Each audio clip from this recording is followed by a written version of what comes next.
یہ ماتمی نہیں شہر ازاں کے راہی ہیں، ملا قدم سے قدم یا حسین کہتا چل، لبیک یا حسین،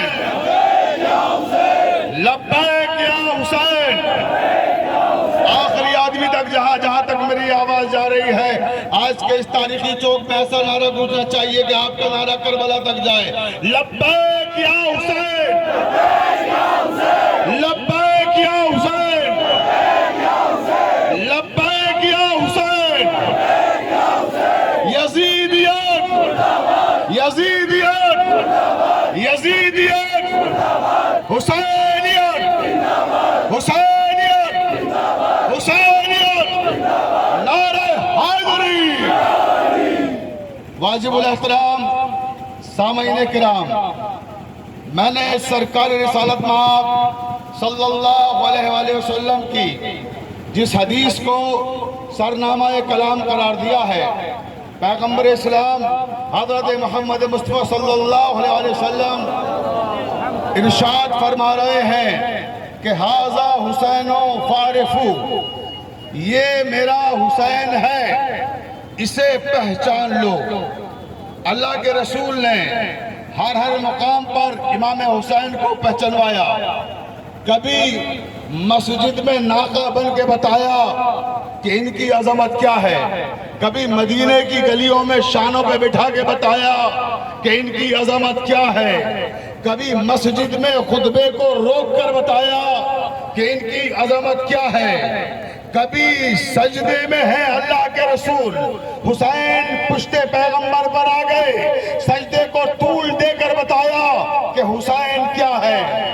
عظمت حسین ابن علی کو پیغمبر اسلام نے قدم قدم پہ بتایا امت مسلمہ کو کہ پہچان لو، میرا یہ حسین وہ ہے جو صرف مسلمانوں کے لیے نہیں، پوری کائنات کے لیے رہبر بن کے آیا ہے، پوری کائنات کے لیے رہنما بن کر آیا ہے، پوری کائنات کے لیے پیشوا بن کر آیا ہے۔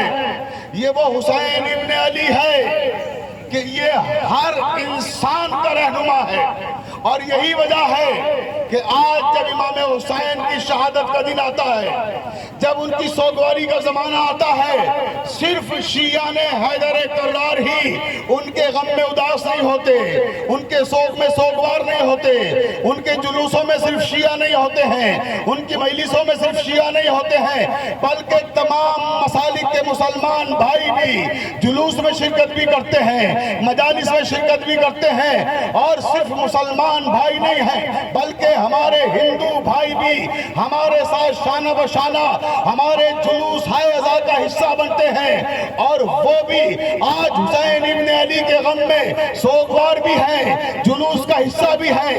وجہ کیا ہے؟ کیونکہ حسین ابن علی جیسا کہ میں نے عرض کیا سب کے لیے آئے تھے، جیسے سب کا رب ہے ویسے ہی حسین بھی سب کا ہے، حسین پر بھی سب کا اختیار ہے۔ حسین نے جہاں راہب کو ساتھ میں ٹیڑھا کیے جو کہ مسلمان نہیں تھا، عیسائی تھا، تو اسی طرح سے دوسرے لوگوں کو بھی جن کا مذہب کچھ اور ہے، جن کا فرقہ کچھ اور ہے، جو اس دروازے پر آ جاتا ہے اسے حسین کے دروازے سے کبھی اولاد کی نعمت ملتی ہے تو کبھی کوئی اور نعمت ملتی ہے، جو اس دروازے پر آتا ہے خالی ہاتھ نہیں جاتا۔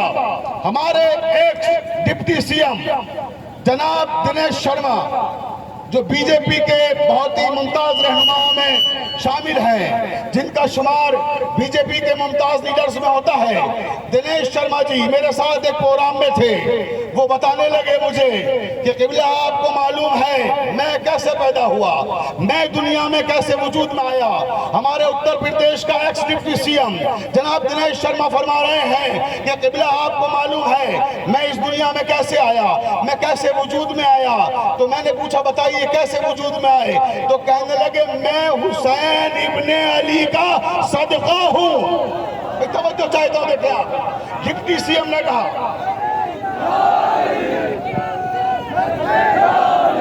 مل کے نعرہ لگائیں، مل کے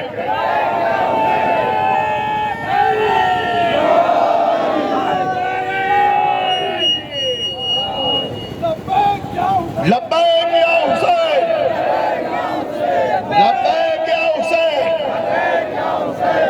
آباد. جی ہیں.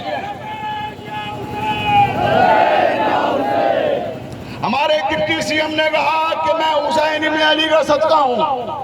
میں نے پوچھا کس طرح سے آپ حسین ابن علی کا صدقہ ہیں؟ انہوں نے پورا واقعہ مجھے بتایا.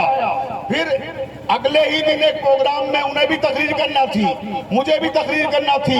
لکھنؤ میں پروگرام تھا, حضرت گنج میں اسٹیج بنایا گیا تھا, حسین ڈے کا اہتمام کیا گیا تھا. میں نے دنیش شرما جی سے کہا ڈپٹی سی ایم صاحب آپ وہی واقعہ جو کل مجھے بیان کر رہے تھے آج اپنی تقریر میں بیان کیجئے. انہی نے وہ واقعہ اس تقریر میں بیان کیا, آن ریکارڈ ویڈیو میں وہ واقعہ موجود ہے, جس میں deputy C M, ex deputy C M Dinesh Sharma کہہ رہے ہیں کہ میں جب پیدا ہوا تو کس طرح سے پیدا ہوا. وہ بتاتے ہیں, میرے تمام ہندو مسلم بھائی سنیں کہ ڈپٹی سی ایم نے بتایا کہ وہ کس طرح سے پیدا ہوئے. تو وہ کہتے ہیں کہ ان کی ماتا جی کے یہاں جب بچہ پیدا ہوتا تھا تو چند دنوں کے بعد بچہ مر جایا کرتا تھا. بچہ جیوت نہیں رہتا تھا, چند مہینوں میں بچہ مر جایا کرتا تھا. کئی بچے پیدا ہوئے, مر گئے. تب کسی پڑوسی مسلمان عورت نے دنیش شرما جی کی ماتا جی کو یہ مشورہ دیا کہ 10 محرم کو آقا حسین کا جلوس اٹھتا ہے, اس جلوس میں جاؤ, کربلا تال کٹورا میں جا کر منت مانگو اور کہو کہ آقا حسین مجھے بیٹا عطا فرماؤ, اور اگر مجھے بیٹا ملے گا تو میں آپ کی نوکری میں دے دوں گی, مگر یہ کہ وہ جیوت رہے. Ex deputy C M Dinesh Sharma کہتے ہیں کہ اس عورت کے کہنے پہ 10 محرم جب آئی تو میری ماتا جی جلوس محرم میں شامل ہوئی. 10 محرم کے جلوس میں شامل ہو کر تال کٹورے کی کربلا گئی. کربلا میں جا کے آقا حسین سے منت مانگی اور کہا اگلے سال تک 10 محرم تک مجھے مولا ایک بیٹا دے دیجئے. جب بیٹا دے دیں گے تو میں اسے آپ کی نوکری میں دے دوں گی, آپ کی غلامی میں دے دوں گی. پھر دنیش شرما کہتے ہیں کہ سال کا 10واں محرم دوبارہ آنے نہیں پایا تھا کہ میری ولادت ہوئی. یعنی ex deputy C M Dinesh Sharma پیدا ہوئے. دنیش شرما کہتے ہیں کہ جب میں پیدا ہوا تو میری ماتا جی مجھے گود میں اٹھا کر لے کر گئی. 3 دن کا تھا, مجھے کربلا تال کٹورا میں امام حسین کے روزے میں زری کے سامنے رکھ دیا, ہاتھ جوڑ کے کہا ہے حسین آقا, اے میرے مولا, میں نے آپ سے بیٹا مانگا تھا, آپ نے مجھے بیٹا عطا کیا ہے. میں اس بیٹے کو وعدہ کر کے گئی تھی کہ اگر مجھے بیٹا ملے گا تو آپ کی نوکری میں دے دوں گی, میں آپ کی غلامی میں دے کر جا رہی ہوں. اے مولا,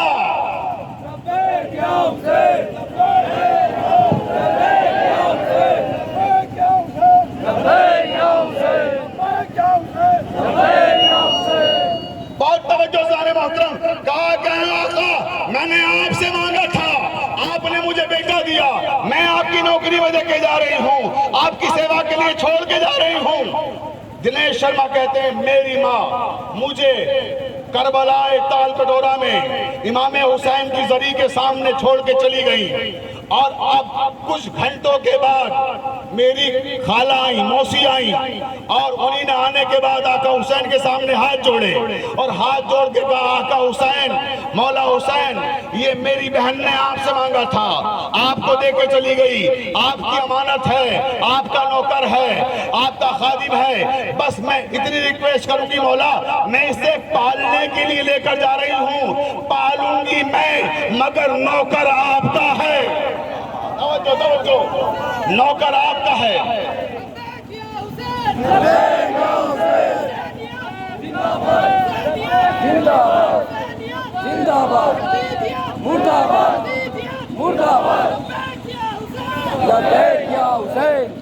ایکس ڈپٹی سی ایم کہتے ہیں دنیش شرما کہ میری موسی مجھے یہ کہہ کر لے کر آئی مولا حسین کی بارگاہ سے کہ آقا نوکر آپ کا ہے, خادم آپ کا ہے, پالنے کے لیے لے کے جا رہی ہوں, جب بڑا ہو جائے گا یہ آپ کی خدمت کرے گا, یہ آپ کا ذکر کرے گا.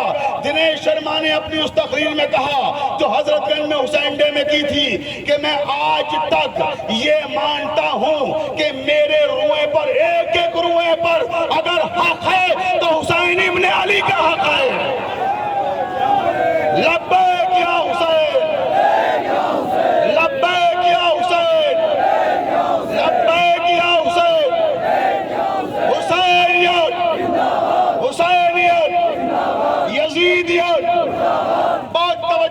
محترم تو میں عرض کر رہا تھا کہ حسین سب کے بادشاہ، حسین سب کے حاکم، اس دروازے پر ہندو آئے، مسلمان آئے، کرسچن آئے، عیسائی آئے، یہودی آئے، کسی بھی مذہب سے تعلق رکھنے والا آئے، مایوس ہو کر نہیں جاتا۔ حسین سب کو عطا کرتے ہیں۔ بس آخری بات اور تقریر ختم کر رہا ہوں۔ ہندوستان کا، ہندی لٹریچر کا، ہندی ساہتیہ کا سب سے بڑا نام موجودہ زمانے کا ڈاکٹر یوگیش پروین۔ ڈاکٹر یوگیش پروین نے لکھنؤ کی تاریخ پر ایک کتاب لکھی اور اس کتاب میں ایک عجیب و غریب واقعہ لکھا۔ بس وہی واقعہ سنا کے تقریر ختم کر رہا ہوں۔ وہ لکھتے ہیں لکھنؤ کی تاریخ میں کہ میں یہ سوچ کر پریشان تھا کہ دنیا میں جتنے بھی دھرم ہیں، جتنے بھی مذہب ہیں، ان میں کون سا مذہب، کون سا دھرم ایسا ہے جس کے پاس یونٹی کا پلیٹ فارم ہے، اتحاد کا مرکز ہے، ایکتا کا مرکز ہے۔ تب وہ کہتے ہیں میں پریشان رہا، رات بھر سوچتا رہا، مگر میری سمجھ میں نہیں آیا۔ میں نے صبح قلم اٹھایا، کاغذ اٹھایا اور اپنے سفر کا آغاز کیا۔ سب سے پہلے میں مندر میں پہنچا۔ ڈاکٹر یوگیش پروین تاریخ لکھنؤ میں لکھ رہے ہیں کہ جب میں سب سے پہلے اٹھ کر مندر میں پہنچا تو میرا خیال تھا کہ میں ہندو ہوں، میں ہندو مذہب کو مانتا ہوں، تو مندر ہی ایسی جگہ ہوگی، ایسا پوتر استان جو ساری دنیا کے انسانوں کے لیے یونٹی کا پلیٹ فارم ہو۔ مگر وہ کہتے جب میں مندر پہنچا تو بڑی مایوسی ہوئی۔ کیوں؟ کیونکہ میں نے وہاں دیکھا کہ وہاں صرف ہندو ہیں جو ایشور کی پوجا کر رہے ہیں، وہاں مسلمان نہیں ہیں، وہاں کرسچن نہیں ہیں، وہاں دوسری کمیونٹی کے لوگ نہیں ہیں۔ جب میں نے دیکھا کہ صرف ہندو ہیں تو میں نے یہ طے کر لیا کہ یہ اتحاد کا مرکز نہیں ہو سکتا، یہ یونٹی کا پلیٹ فارم نہیں ہو سکتا۔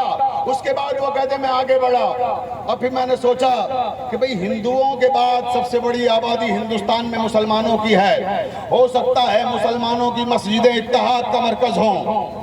اب وہ کہتا ہے میں مسجد میں گیا، جب میں مسجد کے قریب پہنچا تو میں نے کیا دیکھا، عجیب منظر دیکھا۔ وہاں تو کچھ مسلمان ٹوپیاں لگائے ہوئے اللہ تعالیٰ کی عبادت کر رہے ہیں، وہاں ہندو نظر نہیں آئے، وہاں یہودی نظر نہیں آئے، سردار نظر نہیں آئے، کرسچنز نظر نہیں آئے۔ جب مجھے اور کمیونٹی کے لوگ نظر نہیں آئے تو میں نے یہ طے کر لیا کہ اس کا مطلب مسلمانوں کی مسجدیں بھی اتحاد کا مرکز نہیں بن سکتی، یونٹی کا پلیٹ فارم نہیں بن سکتی۔ اب وہ کہتا ہے کہ پھر میں اور آگے بڑھا، اور جب آگے بڑھا تو آگے بڑھنے کے بعد اب میرا رخ ہوا سرداروں کے گردوارے کی طرف۔